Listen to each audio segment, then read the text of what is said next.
이 시간 성전을 세우다라는 제목을 가지고 같이 말씀을 나눠보도록 하겠습니다. 성경이 하고 있는 이야기를 한마디로 요약을 하면 하나님이 우리를 사랑하신다라는 것입니다. 그리고 우리가 이 부분을 제대로 이해하기 위해서는 하나님이 그럼 우리를 어떤 방식으로 사랑하는가, 하나님은 어떻게 우리에 대한 사랑을 표현하시는지 알아두면 우리가 신앙생활하는 데 큰 도움이 될 거라고 생각을 합니다. 여러분, 하나님 우리를 사랑하실 때 온전하게 사랑하십니다. 이 온전하게 사랑하신다라는 뜻은 우리 기준에서 좋은 것으로, 우리가 항상 기쁘고 항상 만족하는 모습으로만 사랑하지 않으신다라는 것을 의미하는 것입니다. 하나님은 우리를 향해 온전한 목표와 기대를 가지고 계시기 때문에 우리가 하나님이 원하시는 방향으로 가지 않을 때에, 우리가 하나님의 뜻대로 살아가지 않을 때에 우리를 책망하시고 견책하시고 혼내시는 사랑으로 우리 가운데 존재하신다는 것을 알아야 됩니다. 그래서 이러한 하나님의 책망과 질책의 말씀을 듣는 것은 사실 사랑받는 자녀의 특권이라고도 볼 수가 있는 것이죠. 오늘 말씀을 통해서 그럼 이러한 책망과 질책의 말씀 가운데 우리가 어떤 교훈을 얻어야 되는지 같이 한번 살펴봤으면 좋겠습니다. 오늘 말씀은 여러분 딱 읽어보셨으면 알겠지만 하나님이 이스라엘 백성을 책망하고 계시는 상황입니다. 왜 이들은 하나님께 지금 책망을 받고 있는가? 시대적인 배경을 좀 한번 살펴봤으면 좋겠는데요. 1절에 보면 이렇게 되어 있죠.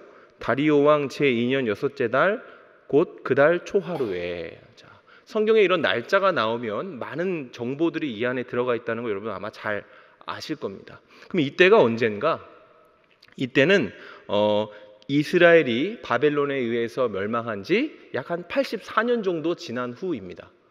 그러니까 예전에 그러니까 불과 그 시대에는 한 50살 정도가 평균 나이였으니까 아버지의 할아버지가 이미 그 멸망을 경험했고, 지금 이 이스라엘 가운데 있는, 예루살렘 가운데 있는 사람들은 사실 예루살렘으로 다시 돌아온 귀환자들이라는 것입니다. 84년 전에 예루살렘이 바벨론에 의해 어떻게 멸망을 했습니까?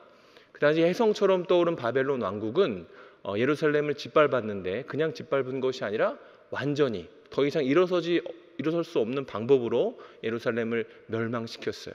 그 방식이 뭐냐면 예루살렘을 구성하고 있는 모든 자원을 싹싹 긁어가는 겁니다. 인적 자원까지. 귀족이나 왕족이나 기술자들이나 능력 있는 사람들을 전부 다 바벨론 땅으로 데려가서 바벨론화 시켰어요. 그러니까 예루살렘에 남아있던 사람들은 사실 어떻게 보면 보호받아야 되는 사람들이었는데 그 보호받을 수 있는 성벽이 사라지니까 점점 그 땅은 황폐해져만 갔던 것이죠. 그리고 바벨론에 끌려간 지 70년이 지난 이후에 하나님이 예레미야의 예언처럼 기적적으로 그들 가운데 자유를 선포하게 하셔서 그로 말미암아 일부의 귀한 자들이 예루살렘으로 돌아오게 된 것이죠. 근데 문제는 그렇게 돌아와서 벌써 14년이 지난 동안 그들이 가지고 있던 비전이나 꿈을 온전히 이루지 못한 상태였다라는 것입니다. 그들은 바벨론에서 태어났고 바벨론에서 자랐지만 하나님을 따르기 위해서 하나님을 선택했던 사람들이었어요. 그런데 막상 예루살렘에 돌아와 보니까 그 꿈을 이룰 수 없는 상태라는 것을 인지한 뒤에는 하나님이 주신 사명을 미뤄두고 자기의 삶을 살기 시작했던 것입니다. 잠시 이들에게 좀 더 집중을 해서 그렇다면 이 돌아온 사람들이 도대체 어떤 사람인가? 아까 바벨론이 예루살렘을 멸망했을 때 완전히 황폐화시켰다고 했는데 그럼에도 불구하고 왜 그들은 이 땅에 돌아왔는지를 한번 살펴봤으면 좋겠는데요. 예레미야가 이런 예언을 했었거든요. 29장 10절입니다. 여호와께서 이와 같이 말씀하시니라. 바벨론에서 70년이 차면 내가 너희를 돌보고 나의 선한 말을 너에게 성취하여 너희를 이곳으로 돌아오게 하리라. 그러니까 이 말씀이 선포됐던 것은 바벨론이 세상을 호령하고 있는 그런 시기였습니다. 그러니까 바벨론이 멸망한다는 것은 사실 말이 안 되는 그런 상황이었던 거죠. 근데 예레미야는 하나님의 말씀을 받아서 이렇게 선포를 했던 거죠. 그리고 미약하게나마 이 말씀을 기억하고 있는 사람들이 있었던 겁니다. 여러분 역사를 다 아시겠지만 바벨론 왕국은 정말 말 그대로 하루아침에 멸망했습니다. 고레스에 의해서 바벨론이 페르시아로 바뀔 때 어떤 전조가 있었던 게 아니에요. 하루아침에 말 그대로 반란으로 인해서 멀쩡하던 바벨론이 멸망한 것을 본 것이죠. 말 그대로 하나님의 말씀이 이루어진 거라고 볼 수가 있습니다. 그리고 고레스는 이전에 있던 바벨론 왕과 달리 새로운 칙령을 선포하게 되는데, 그게 뭐냐면 너희가 바벨론화 될 필요 없다. 너희가 원한다면 너희의 고향으로 돌아가서 너희의 신을 섬기고 너희의 방식으로 살아도 좋다. 이렇게 이야기를 한 겁니다. 그러니까 오랫동안 노예로 잡혀있던, 포로로 잡혀있던 사람들이 다시 고향으로 돌아갈 수 있는 길을 왕이 열어줬다는 겁니다. 한 역사가는 이 고레스의 칙령이 반포되던 당시 바벨론에 거주하던 이스라엘 백성의 수가 약 300만 명이었다라고 추산하고 있어요. 그런데 이 고레스의 칙령에 반응해서 그래, 내가 하나님의 백성으로서 하나님의 법도를 따르고 하나님을 섬기며 살아야겠다라고 작정하면서 귀한 길에 오른 사람들은 300만 명 가운데 42,360명 뿐이었습니다. 환산하면 불과 2% 정도가 안 되는 극소수의 사람만이 이 예레미야의 예언을 기억하고 이것이 자신의 사명이라고 생각하고 예루살렘으로 돌아왔다는 것이죠. 그러니까 어찌 보면 이건 당연한 겁니다. 왜냐하면 그들이 벌써 그 땅에서 70년 산 거 아닙니까? 예루살렘의 영광을 알던 그 할아버지는 이미 바벨론에서 죽어서 거기서 묻혔잖아요. 그들은 예루살렘에 대한 기억이 없는 겁니다. 내가 왜 그 땅을 세워야 되는지, 내가 왜 그 사명을 감당해야 하는지 어떻게 보면 이유가 없다라고도 볼 수 있는 것이죠. 그러나 그 후손들은 그랬음에도 불구하고 이 할아버지와 아버지로부터 전달되어진 하나님의 말씀을 붙잡고 70년간 버려져 황무지가 된 땅을 재건하기 위해서 자기가 태어나고 자란 삶의 터전을 포기한 2%의 사람들이었다는 것이죠. 그들은 귀한 사람들이었습니다. 정죄된 사람들이었고 누구보다 자신을 하나님의 백성이라고 인정하는 좋은 사람들이었다는 것이죠. 그들은 하나님을 믿음으로 말미암아 본토 친척 아비의 집이 되어버린 바벨론을 떠나서 황폐해져 버린 예루살렘으로 인생을 건 여정을 떠난 사람들입니다. 그런데 이런 사람들이 지금 하나님의 책망을 받고 있는 것입니다. 이 사람들이 얼마나 신실했는지는 에스라서 3장에 보면 더 잘 기록이 되어져 있는데, 바벨론에서 예루살렘까지 약 1500km의 긴 여행을 마치고 이 사람들이 예루살렘에 딱 도착했을 때 뭘 했을까요? 내가 긴 여행을 했으니까 좀 쉬자. 아니면 내가 이곳에서 어떤 집을 짓자. 이렇게 계획을 한 게 아니에요. 이 사람들이 처음에 딱 와서 한 게 뭐냐면 잊혀진 절기를 기억했고 자신에게 재건의 사명을 허락하신 하나님께 감사의 제단을 쌓았어요. 그리고 바로 시작한 게 뭐냐면 성전을 건축한 겁니다. 이스라엘의 중심에는 하나님이 계시고 그 하나님의 집을 먼저 짓자, 이렇게 생각을 한 거죠. 황무지에 아무것도 없었음에도 불구하고 이들이 처음 떠올렸던 것은 하나님에 대한 열정이었다는 것입니다. 근데 문제는 뭐예요? 그 열정이 너무나 쉽게 식어버렸다는 거죠. 이유는 현실이 너무 가혹했기 때문에 그렇습니다. 70년간 버려진 황무지, 그냥 황무지면 좋은데 성벽이 무너지고 아무것도 없으니까 주변에 있는 이방 민족들은 이 땅을 어떻게 봤을까요? 먹이로 봤죠, 먹이. 그래서 시도 때도 없이 노략질을 하고 시도 때도 없이 그들을 괴롭혔던 것 같습니다. 그리고 귀한 자들은 사실 이런 혹독한 삶을 견뎌내다가 점점 지쳐간 것이죠. 그리고 결국 성전 공사가 완전히 중단되게 된 겁니다. 그리고 14년이라는 시간이 흘러버린 거죠. 자, 14년 동안 이들의 마음 가운데는 어떤 생각이 있었을까요? 좀 찝찝함이 있지 않았을까요? 사명에 대한 패배감도 있었을 것이고, 내가 왜 이런 선택을 했을까라는 후회도 있었을지도 모릅니다. 어쨌든 그들의 정서나 그들의 영혼은 결코 건강한 상태는 아니었을 거예요. 그렇게 마음이 쪼그라들고 사명이 잊혀질 무렵에 하나님이 학개라는 선지자를 들어서 그들에게 이렇게 말씀하신 것입니다. 2절, 만군의 여호와가 이같이 말하여 이르노라, 이 백성이 말하기를 여호와의 전을 건축할 시기가 이르지 아니하였다 하느니라. 이 말씀에서 우리가 눈여겨봐야 할 부분은 본문에서 하나님이 이스라엘 백성을 어떻게 지칭합니까? 내 백성이라고 지칭하지 않습니다. 이 백성이라고 지칭한다는 겁니다. 그러니까 하나님은 지금 이스라엘 백성을 마치 당신과 아무런 상관이 없는 이방 민족들을 대하듯이 부르고 있는 것이죠. 만약에 제가 이 이스라엘 백성의 입장이었으면 굉장히 섭섭했을 것 같아요. 너무하다는 마음이 좀 들었을 것 같습니다. 앞서 말씀드린 바와 같이 이들은 본토 친척 아비의 집을 버리고 하나님 섬기겠다고 떠난 정제된 잎으로 아니었습니까? 황무지를 보고도 감사했고 예배했고 무엇보다 성전을 지어보려고 발버둥 쳤던 사람들이라는 겁니다. 근데 안 되는 걸 어떻게 해요? 할 수가 없는 걸. 힘이 부족하고 능력이 없는데 어떡합니까? 이들이 고생할 때 하나님은 뭘 하셨죠? 조상들에게는 광야를 떠돌 때 때에 따라 만나와 메추라기도 주시고 구름 기둥과 불 기둥도 허락하시면서 여러 가지로 역사하셨던 그 하나님이 이 귀한 자들한테는 그렇게 하지 않으셨잖아요. 그러면 사실 하나님이 이들에게 다가오셔서 위로하고 챙겨주셔야 되는 거 아닙니까? 근데 갑자기 사명을 잃어버렸다고 이 백성이라고 부르시고 당신과 상관없는 백성처럼 지칭하시는 음성을 들으면 마음이 상할 수 있다라는 것이죠. 그런데 여러분, 앞서 말씀드린 바와 같이 하나님은 그 백성을 사랑하시는 분이죠. 그리고 제대로 사랑하시는 분입니다. 그래서 이 음성을 제대로 이해하고자 한다면 그냥 그 워딩만을 보는 것이 아니라 그분의 성품이 어떤 분인지, 그가 어떤 분이신지를 묵상해 보는 게 필요해요. 하나님이 책망하셨다면 그 책망의 말 뒤에는 하나님의 본심이 있을 거라는 거죠. 예를 들면 부모님들이 자녀들을 이렇게 약간 체근할 때 뭐 이런 얘기도 하잖아요. 호적에서 파버린다. 혹은 뭐 당장 나가. 뭐 이런 얘기도 할 수 있잖아요. 근데 그 이야기를 듣고 자녀가 정말로 전 그럼 이제부터 다른 성씨를 쓰겠습니다. 이런다거나 집 밖으로 나가면 그건 완전히 부모님의 마음을 모르는 거죠. 그와 마찬가지입니다. 이스라엘 백성이 하나님의 이러한 말씀을 듣고 그렇게 한다면 하나님을 정말로 모르는 백성이라고밖에 할 수가 없는 것입니다. 그러면 이 책망의 말 뒤에 있는 하나님의 본심은 무엇인가? 5절과 7절이 바로 그 본심. 두 번이나 반복이 되잖아요. 만군의 여호와가 말하노니 너희는 자기의 행위를 살필지니라. 그 무슨 말입니까? 하나님의 본심은 그거예요. 돌이키라는 겁니다. 정신 차리고 분별해 보라는 것이죠. 너희가 그렇게 사는 게 맞냐? 너희가 나를 섬기겠다고 선택되어진 하나님께 결심하고 열정으로 나아온 그 2%인데 너네가 그런 패배감과 자괴감을 가지고 사는 것이 맞니? 라고 반문하시면서 이제 그 생활의 형태를 뒤집어서 다시 하나님께 나와라, 이렇게 초대하고 계시는 말씀이라는 거죠.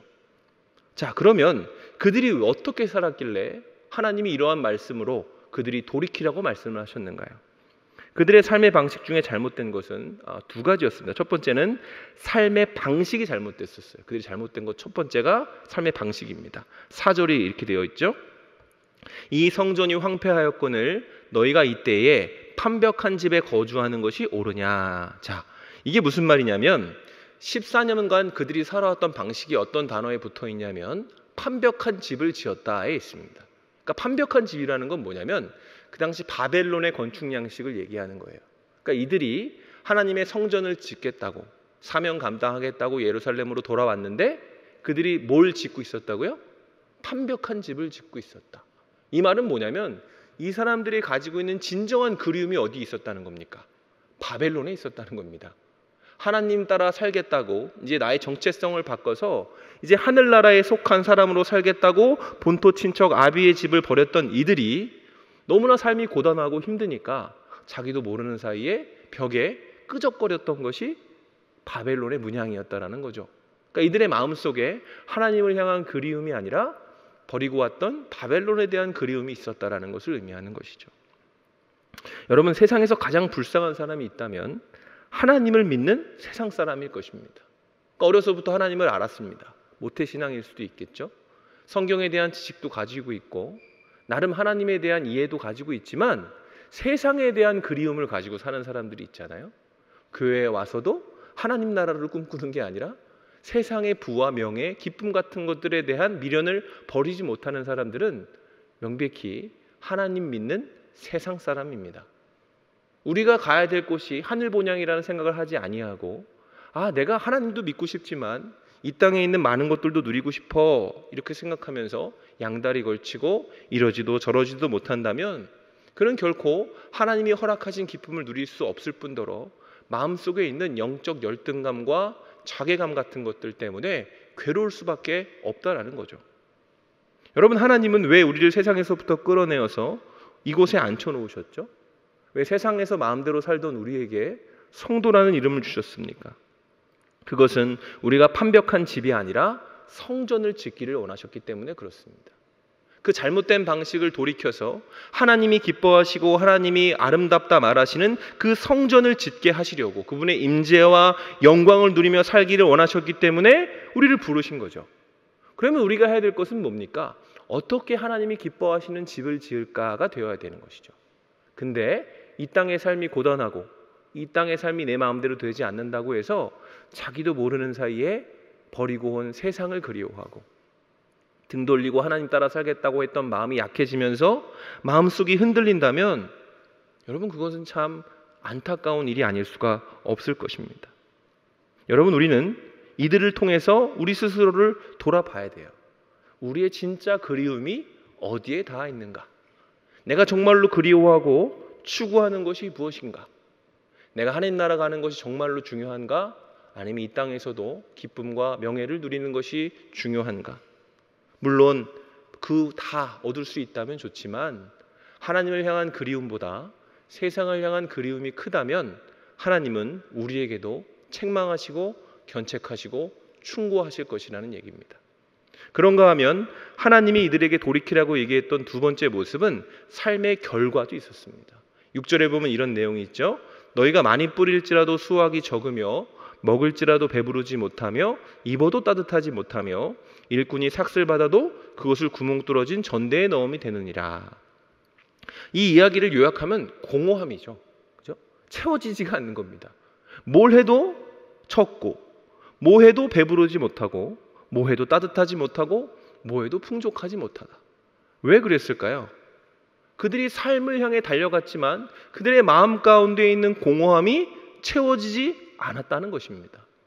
여러분, 그들이 성전 건축을 포기했던 이유는 너무 힘들고 지쳤기 때문에 그런 것입니다.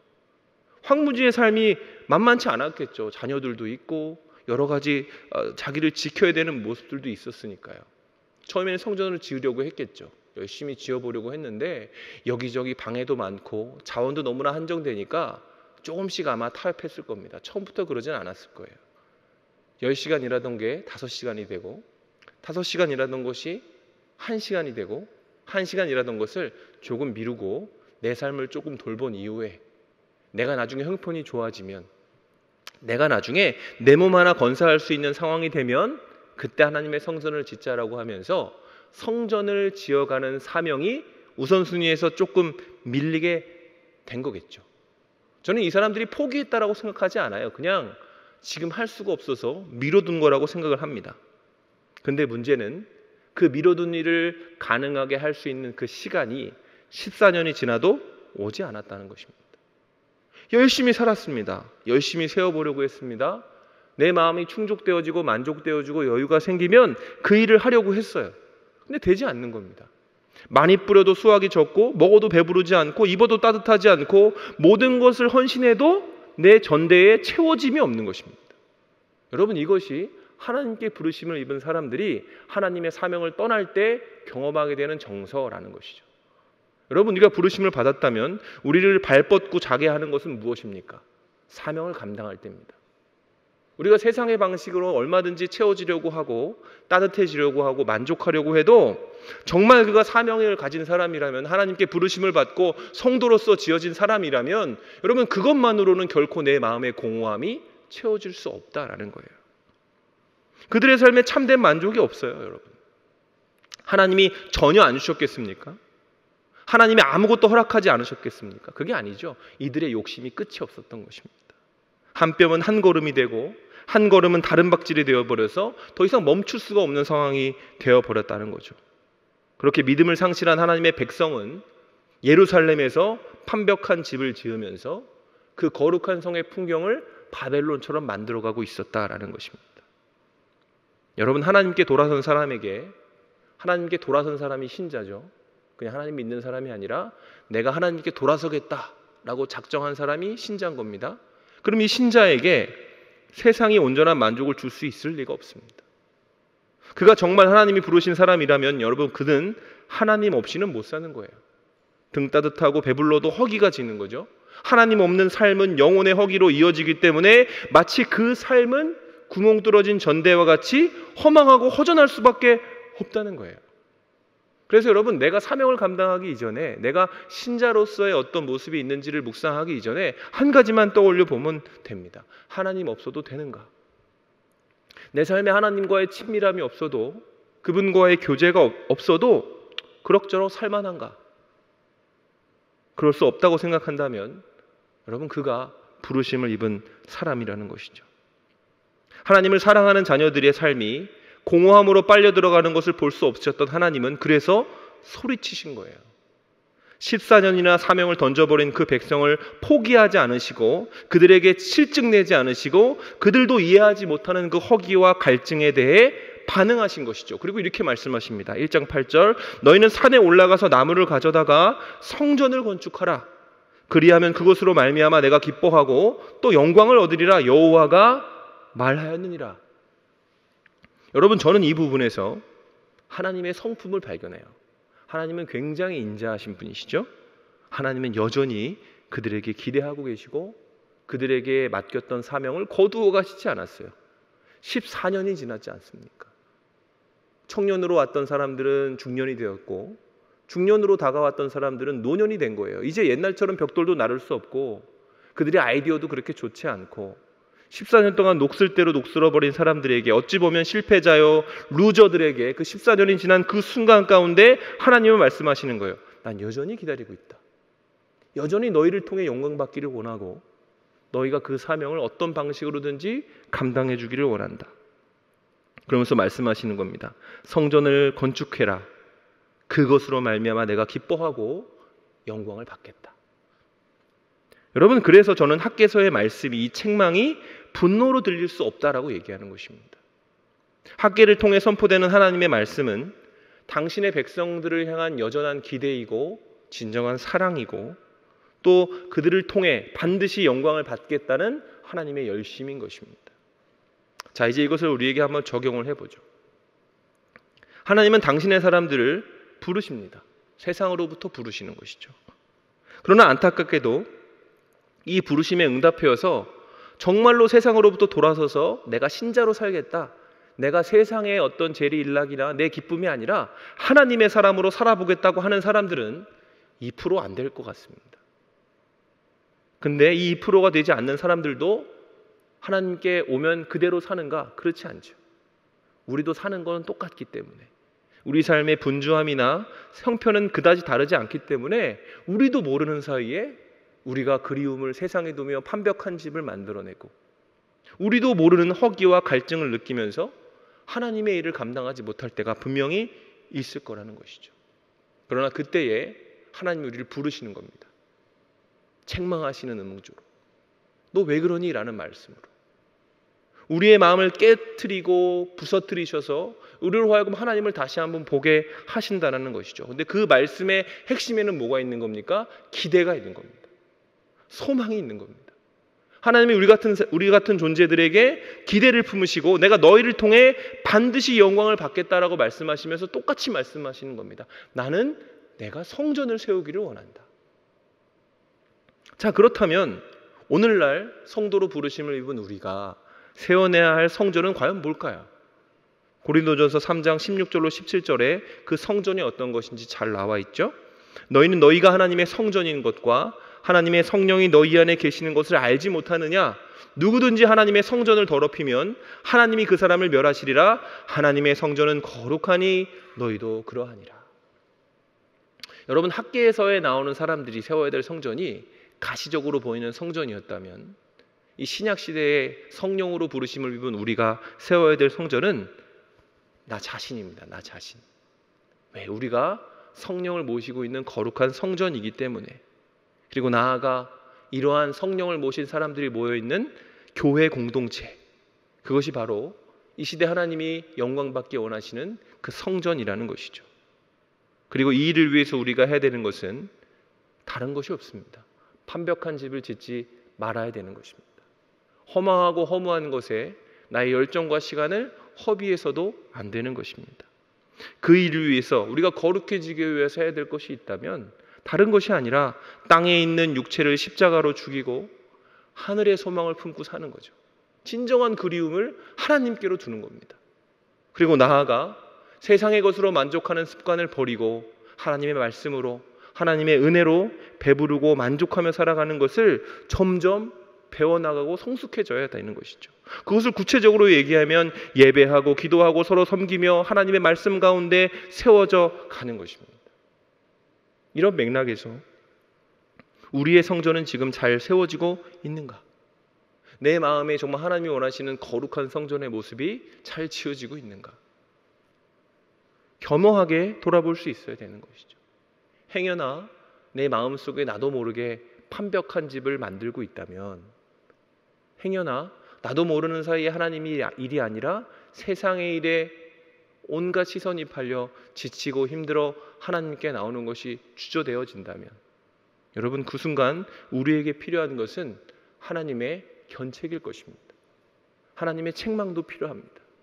그것이 우리를 정말 버리시기 위함이 아니라 우리를 돌이켜 제자리에 두고자 하시는 하나님의 열심임을 안다면, 우리는 하나님의 말씀을 더욱더 겸허하게 바라보면서 그 음성대로 순종하고 내 삶을 교정하고 온전하게 나아가려고 회개하는 마음으로 항상 주님 앞에 서야 한다는 것이죠.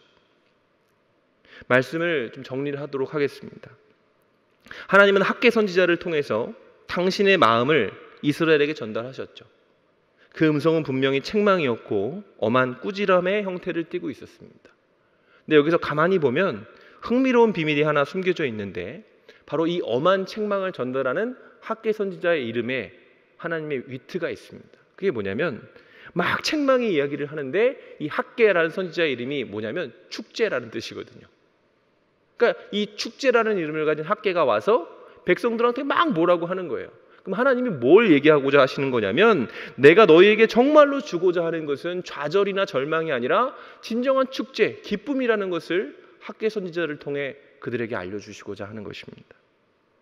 우리는 학개 선지자의 이름을 통해서 하나님이 그 백성에게 하시고 싶은 진짜 말씀이 어떤 것인지를 깨달을 수 있다는 것이죠. 그들에게 주시고자 하는 것은 그 무엇보다 기쁨이었습니다. 기쁨. 하나님께서 당신을 위해 본토 친척 아비의 집을 떠나온 이들에게 주시고자 하는 것이, 여러분 힘들고 고된 삶이 아니라, 야 진짜 나를 따라왔으니 내가 너를 행복하고 만족하게 해줄게, 이런 마음을 가지고 그들을 부르셨다라는 거예요. 그래서 하나님이 그들에게 말씀하셨죠.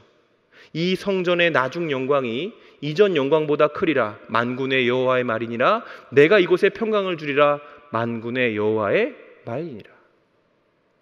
역사가가 얘기하기를 이 귀한 자들이 지었던 성전은 굉장히 작았다고 합니다. 실제로 그 조감도를 보면 작은 창고 정도의 수준밖에 되지 않는 것을 볼 수 있어요. 반면 이 성전의 이전 영광은 뭐냐면 솔로몬의 성전의 영광을 얘기하는 거예요. 벽이 다 도금되어져 있고 웅장하고 세상의 지혜자와 왕들이 와서 와 이런 성전이 있군요, 여기라면 정말 하나님이 거하실 만한 곳이죠 라고 감탄했던 그 성전. 근데 하나님이 지금 뭐라고 하시죠? 너희가 힘을 내서 최선을 다해 그 작은 창고 하나 지으면 그 성전의 영광을 솔로몬의 성전의 영광보다 더 크게 여기시겠다고 말씀하시는 거예요. 하나님은 분명 결과가 아니라 과정을 보시고 외모가 아니라 중심을 보신다라는 것입니다. 하나님은 황무지 같은 우리의 마음 한가운데 당신의 성전을 세우시기로 작정하셔서 우리를 부르신 겁니다. 그리고 하나님은 약속하시죠. 내가 그 일을 이뤄내기까지 지치지 않고 졸지도 않고 너희를 인도하겠다 약속하셨습니다. 하나님이 선택하신 사람이 결코 바벨론 사람처럼 살다가 의미 없이 살다가 끝나도록 하나님이 결코 두시지 않는다라는 것이죠. 그러니 우리가 해야 되는 것은 무엇입니까? 하나님의 말씀을 있는 그대로 듣는 것입니다. 하나님의 책망의 음성이 들릴 때 오히려 그것을 감사하면서 그 음성에 반응해서 내가 살아왔던 삶의 잘못된 방식이 있거나 내가 가지고 있던 잘못된 가치관이 있다면 돌이키는 거죠.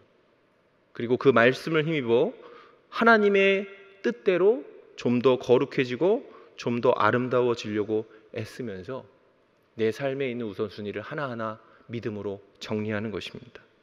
그리고 그렇게 정리한다면 하나님은 때에 따라 돕는 은혜를 우리에게 허락하실 것이고, 우리가 그 믿음으로 지어낸 성전이 우리가 보기엔 작고 초라하다 할지라도 하나님이 말씀하신 바와 같이 그것으로 영광 받으시고 우리에게 칭찬하실 것입니다. 그런 기쁨과 감사의 삶을 살아가는 저 여러분이 되시기를, 주님이 기뻐하시는 성전으로 지어지시기를 주님의 이름으로 축원합니다.